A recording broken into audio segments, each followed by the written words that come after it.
Welcome to the Red, White, and You Show with Dean McMurray, the military media. Hey everybody, welcome back to another great episode of the Red, White, and You Show with yours truly, the military medium. Today, I have a very special guest, Graelin Garlington, or Coach G, as a lot of people know him, and he's here today to talk about everything about his training center, mindset, and much, much more. But Graelin, welcome to the Red, White, and You Show. Thank you for having me, Dean. It's nice to talk to you. Nice to see you. Yeah, it's great seeing you again. So you grew up, Graelin, as a military dependent, as a Air Force brat. Your parents were active duty Air Force, correct? And yep. Yes, sir. So how was that growing up? You know, a lot of times we don't hear the aspect of, we always hear from the wife or the husband or the service member, but a lot of times we don't hear from the dependent, the children, if you will. How was that growing up? Obviously, you're moving quite a bit. How was that growing up in that environment? Well, at the time, I thought like it was normal for us to move. That's what I knew. And it wasn't necessarily anything kind of hard to move. Like I was normally pretty excited for our moves just because we got to travel, got to go new places. And that was always, fun for my parents. They really enjoy traveling in general as it is. And so growing up at the time, it wasn't a big deal at all. It was pretty normal, right? The only time it was hard was like maybe when I was in high school, we had to move middle of my junior year from Alaska to Mississippi. So that was kind of a hard move, but there was a lot of growth within that as well too. And then like looking back at it now, I think some of the things that made moving maybe difficult would have been like classroom management, going to different classrooms every couple of years and learning different learning styles from different teachers. But on another end too, that's a good thing as well, because it teaches you culture from different perspectives from other educators from across the world. Sure. And so, yeah. And so I didn't mind it when I was growing up. I enjoyed it for the most part, getting to move new places and meet new friends. And today with technology, I'm still pretty close with a lot of those people who I got to meet growing up, especially those friends from Alaska, some from South Carolina too. Nice. And even in Mississippi the second time around. And so, yeah. Very cool. So part of your training, I was just on your website and, we'll get into your training center in a minute and how that came to be. But one of the things that you talk about is mindset maturity. What is that? What is mindset maturity? So the brain, your mind, it's a muscle just like anything else. You got to train your brain, your mind to respond, react, to get you through situations in life, whether they be difficult or manageable. And so what I believe mindset maturity is teaching not only athletes, but people how to deal with situations, right? So wrestling, for instance, is a very fast-paced sport. It's very aggressive. You have someone literally trying to beat you up, trying to take you down, trying to score on you, right? And it's really fast-paced, right? You got hands coming at you. You got someone's body coming at you. You have to be able to react and respond correctly. It can be overwhelming, right? But we teach a lot of mental toughness in wrestling, especially when I was growing up. Mental toughness was probably like one of the biggest things I learned was how to be strong in these hard positions, how to breathe, how to focus. And as a coach now, I teach a lot of focus within that, right? Breathing within this, being focused on this moment here. You can't focus on the next match. You can't focus on the next period. You can't focus on the last match you just had. You only focus on right now. So training athletes to be present, to be in the moment, that takes a lot of discipline. That's a hard thing to do, especially in today's society when everything's so fast paced, right? We have technology of our iPhones. We have quick snippets of videos that are just entertaining enough, and then you're bored and ready for the next one, right? So it really teaches patience as well. After college, I really practiced a lot of patience periods, what I called it. I was working at a child care centers, right? I had to learn to mature my brain to be patient in situations, right? Wrestling and teaching children are completely different things. They're both still fast but they both require a different level of empathy, right? Like with wrestling, you still learn empathy because you are struggling, whatever it may be, your weight, management, your teammate there. So you see that, right? With young children, they don't necessarily know what they're struggling with yet or what they want to do yet.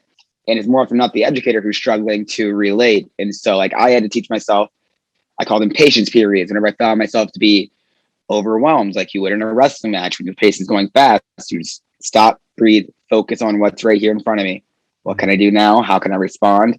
What techniques can I practice to better help me prepare for the next situation? Right? There's a saying called get ready, stay ready, so you don't have to get ready, right? So then practicing those things on top of that as well and being disciplined. And so discipline and patience are, I think, a big part of mindset maturity, right? You learn those things, you're disciplined. Discipline requires patience. With those two things, you can be more present and focus less on the outcome and more on the task at hand, the objective. Did you find any of that mindset principles, I guess, just tying it back a little bit of your time, growing up as a, always moving, always having to adapt into the chaos around you. And you talk about finding this patience, right? Finding this, what's the next step, kind of breaking it down, right? Instead of being 50 steps forward saying, okay, what's my next move? What's the next step, right? What did you notice, or did you, was there any of that you saw that developed in your time as growing up in the military, as a military dependent? A lot of it was preparing to be present, right? To be honest with who you are. You know what I mean? It's like when you're going to new places, there's always that anxiety of I'm a new kid here. You know what I mean? There's an opportunity to rewrite your own story. There's also an opportunity just to be honest with who you are, and not change anything about you. This is who you are. Go do that thing. And so I think especially when we moved from Alaska when I was in high school to Mississippi, I really needed to rely on the discipline that I learned from wrestling to make it. Because that was a hard transition, right? I was pretty successful at wrestling, especially in Alaska too. I was just starting to make my way up there too. My friends were some of my best friends to today. So it's a really big part of life in that adolescent stage. And so when I moved to Mississippi, a lot of it was, all right, who are you? You're Graelin. You're a hard worker. You're going to go do the things you say you have to go do. You value working out. You value working hard. You value being responsible and trying to take care of your brothers. You value trying to do the right thing, and you value fun on top of that as well. And so for me, after that first little bit of getting used to Mississippi, is all right, let's go do what I need to go do. And a lot of my routine then that I had to make for myself then is pretty similar to today's routine now. Get up in the morning, go work out, right? I always feel better after work out in the morning.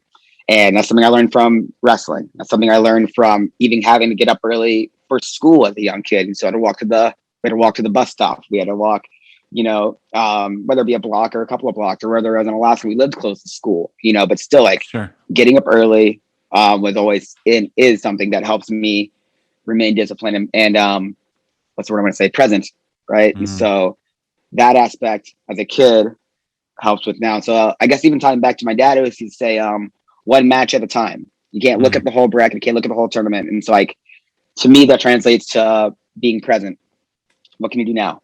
You can focus now. You can go work out now. You can make sure you can prepare for the next part of the day. Right, depending on what you have going on. I think that speaks to so many people now too, right? With COVID, with so many things going on that can cause so much anxiety. And I think a lot of people are worrying about things that are, I think, like you said, 50 steps forward instead of being really present in where they are currently, right? And I think that just speaks volumes to a lot of people, and especially a lot of young people that are perhaps, I think about my teenage daughter who is in high school, and there's a lot of anxieties just for young kids, regardless. And if they're learned to be more mindful, I think that's a powerful tool. Let me ask you, Graelin, how long have you been now? When did you start wrestling? At what age did you start wrestling? I think I was maybe 13 or 14. I was in middle Okay. school. So I was in eighth grade when I started wrestling. Okay. So about 13 or 14-ish. Okay. And how many years now have you been wrestling? Probably close to 20, I think. Okay. And so as a young kid, I did karate too. My dad was he's a really, really phenomenal boxer and a martial artist as well. So I was always around athletics, you know what I mean? So like I taught myself how to do flips and walk on my hands. And I learned a lot also just from being around my dad as far as like kinesthetic awareness and not knowing what I was, but just knowing like that was a big part of how I got to that point. And so when I moved to Alaska, a lot of my friends who I just met there were wrestlers too. And I was also a skateboarder at the time too. I was a pretty good skateboarder. I was sponsored in my hometown. Okay. But I decided to continue wrestling more. Yeah. Right. Yeah. And so since middle school, so I think about 20 years I've been involved in the sport, right? Competing for about 10 and then coaching for almost 10 years, like as a professional coach. Sure. And did you find also that, wrestling and whether skateboarding or whatever you were doing help create, I don't want to call it a buffer, but like a common ground, like regardless of where you went, this is, kind of leading with the wrestling thing, like, oh, cool. Hey man, you're a wrestler too, or kind of a commonality, help you, find some commonality with people that maybe, otherwise would have a harder time fitting in. Yeah, absolutely. Like wrestling, you're taught to be confident with whatever you're doing, right? And so within that, you kind of get used to talking to people and meeting people, especially at tournaments. You get to meet people all the time. It's a great opportunity. And so, like when I moved up to Minnesota, was to wrestle. You know what I mean? And I didn't really know a lot of people here. I had one of my friends on the wrestling team who I knew back in Alaska, and a bunch of friends who went to Valley City or Mayville. So, maybe an hour or so away. Sure. But as far as like directly in the Fargo-Moorhead area, I didn't really know anybody except for my one friend who was a little older than I was too. And so, but just being a wrestler made that transition easy, right? You meet your teammates, then they put you on and introduce you to people and kind of just show you how to live, how they teach you culture of the environment, right? And so like my first day of college, I was lost. I didn't know where anything was. And so I was like walking around and someone saw me and he's like, hey, you look like a wrestler. I'm on the wrestling team. Let me help you out. And I was like, oh, all right. And so just from like the ability that he knew of the wrestler and he's a wrestler, he just knew to go help, because wrestlers we have a certain, I don't know, charisma, aura to us a little bit. You know what I mean? How we walk, sure. How our body types are too. A lot of us are pretty short as well. And so just one of those things you can kind of tell who you weren't wearing your wrestling shoes to class, were you? No. They were probably in my backpack, but not to class. Okay. Now, how long has your training company been up and running? How long has this been going on? I guess officially like almost a year. Like I've been, so with wrestling, I've been coaching for a long time, right? So like when I first started coaching high school, I was also helping with youth in middle school too, and anyone who wanted to come be coached. And then with that, I had goals of helping out the national team and having a club team. And then with that too, I was also still doing private lessons and just coaching a bunch of other children, other kids, right? And so like a lot of the same things, a lot of things I'm doing now were very similar to what I was doing then. There's just a different sense of ownership on it now. Right. And so when the pandemic happened, and I guess even like prior to, like during just in general, like I would coach kids, I would go to do clinics at other high schools. I'd help out with wrestling camps. I would do private lessons for multiple kids. And then when the pandemic started up, I really still wanted to be able to help kids in my community and in neighboring towns, because physical fitness is a big component of mental health. And especially if you have a dream that's related to physical fitness too. It's just an easier connection to be made there. All right, at least I'm getting something done during this time, and it just puts you at ease. Right. And so when COVID first started up, I made a post about like, hey, I'm out here in the community. I have a wrestling mat. I'll nanny your kids. I also do a bunch of nannying, as you know, and I'll coach your kids. And so like it got to the point where I was getting quite a bit of clients throughout the summer. And then when fall came around this time, it's like, all right, we don't know if we're gonna have a wrestling season still because it was COVID, and it got pushed back. Our college season got pushed back a bunch. Same with the high school season too. But I was like, I have to make a decision on what I'm going to do. I have a duty, and I feel like I got to see it through and at least try to make this into something. And so I kind of sat down and was like thinking of plans. Like I was looking at making my own facility. And then I was like, let me rent from somewhere, and just had a conversation, and it went well. And then I was able to utilize that space and create a lot of clientele from there. So I've been able to coach upwards to maybe about 60 to 70 individuals at least. And that number may be off a little bit, but I've also been able to coach more kids too from camps. I've been able to also be able to network and meet jiu-jitsu athletes and MMA fighters and help them with their craft too. Nice. Yeah. So you branch out a little bit, not just wrestling, but also in the whether it's maybe grappling or like you said, jiu-jitsu or anything like that. So that's really awesome to hear. I was going to ask, so obviously one of the things that Graelin has graciously given us some stickers, and that's one of the things with this episode is that a lucky listener will be able to, we'll do a little, promotional thing. And it has great, as you see on a shirt there, has his logo, the GTC with the lightning bolt through it. Now, does that have, obviously it stands for Graelin Training Center, but let me ask you does the lightning bolt have anything to do with it or anything specific? And I know that you sell the tie-dye merch line, but does it have anything specific behind it?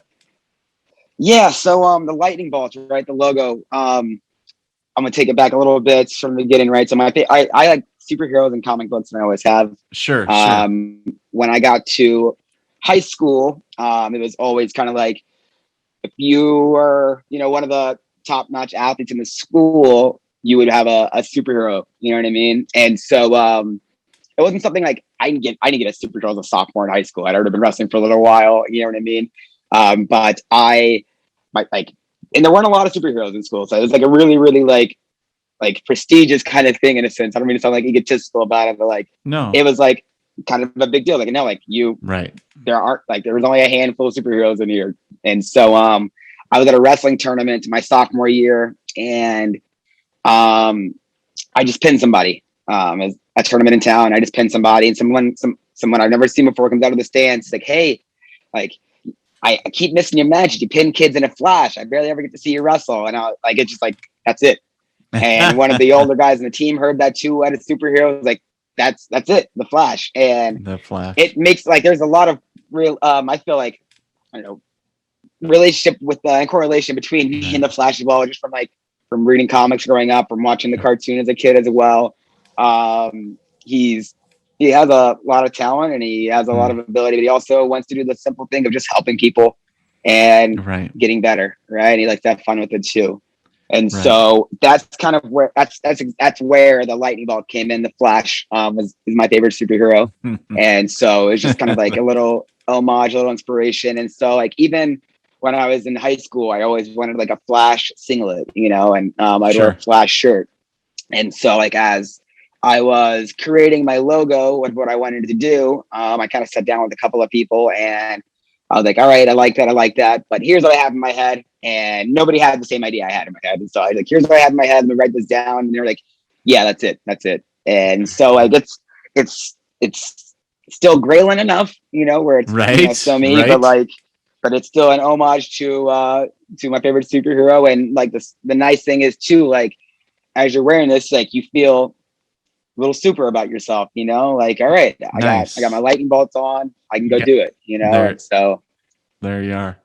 Well, yeah. and that was one of the things I know, Graelin, as I came to know you. That's one of the things that I loved is that the not only empowerment and encouragement that you give others, but talking about the way that you approach mindfulness and tying in the athleticism and really just saying you don't have to be an athlete. You can really use this in any aspect of life, right? And so, and I was like, that's when I knew for sure that I was like, wow, you need to come in and talk on this, because certainly that message needs to get out there. What you're doing.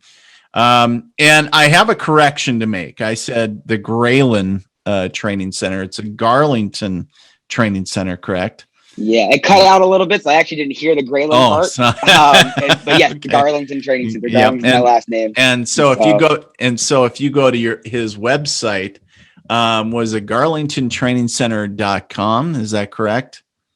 Yes, sir. And then where you can get all kinds of different merchandise, windbreakers, different T-shirts. I believe, is there stickers on there as well?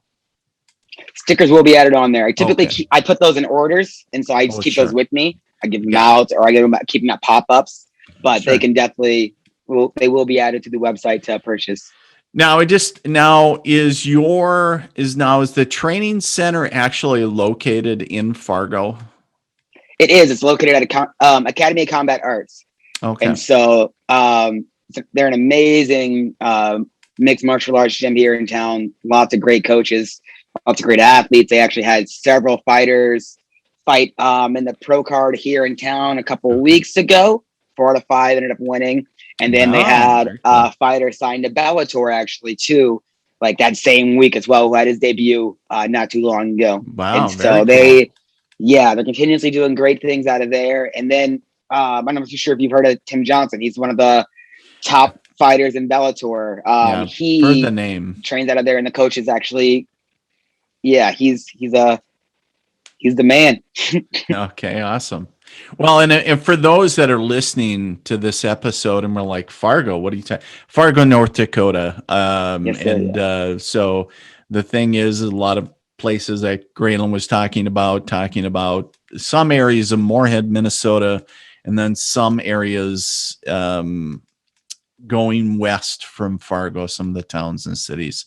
If you're unfamiliar with the North Dakota, Minnesota area, maybe you're in a different state, perhaps maybe even a different country. But the cool thing is the principles, the things that Graelin talks about can be applied to anybody, anywhere. And you don't need to be in a specific facility to utilize that. You could use those same principles in your life.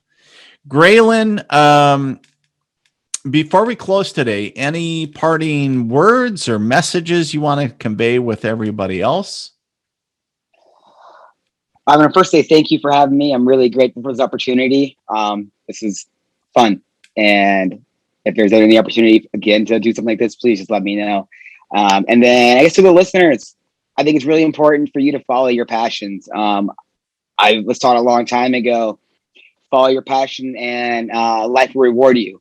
Right. A lot of time we stray to the path of like, what is going to be easy or what should I be doing? Because society or school told me I should be doing that in a sense. You know what I mean? And that's not always what you have to do. I think people should really sit down and figure out what their passions are, where they lie at, and what it takes to do them, and then manage the steps to get there. And so, follow your passion and life will reward you. That's what I like to close with. That's so cool. I remember when I think when we first met, and you did not have the GTC center yet. And that was your passion. That was something that was a vision or a thought, a dream, something that you were doing, I think, some in-person private coaching here and there. And then here it takes off. Here it becomes part of reality, right? It becomes into, you manifested your vision, right? And you were still wrestling in college as well. And so I think that's so cool. When you talk about following your passion, even if it takes a while, right? Don't lose sight of that. Don't lose hope.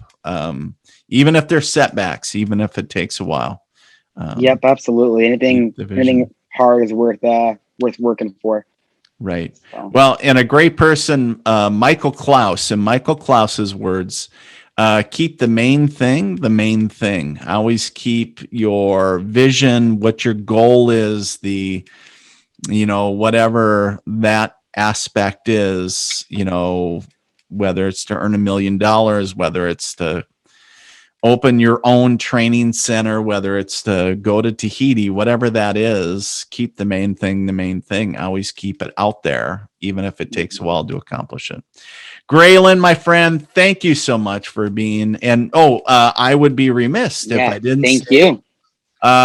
Go to Graelin's website, check it out, Garlington Training Center.com. And of course, we'll have the website info up here. But make sure you go out there, check it out, and check out the merch, give it some love. Are you on social media as well, Graelin? I am. Yep, I'm on Instagram under Gray_Gray125, and then also just the GTC on Instagram as well. And then you can also find me on Facebook, where I post quite a bit too. Okay, great. So, thank you, my friend. Thank you for being a guest today on the Red, White, and You Show. It's always a pleasure. And thank you for what you do every day. And we wish you tremendous success. I have no doubt that you already are doing great things, but I have no doubt that you'll continue doing tremendous things for others. And we just look forward to following that. So thank you once again. Thank you. See you guys later. Take care.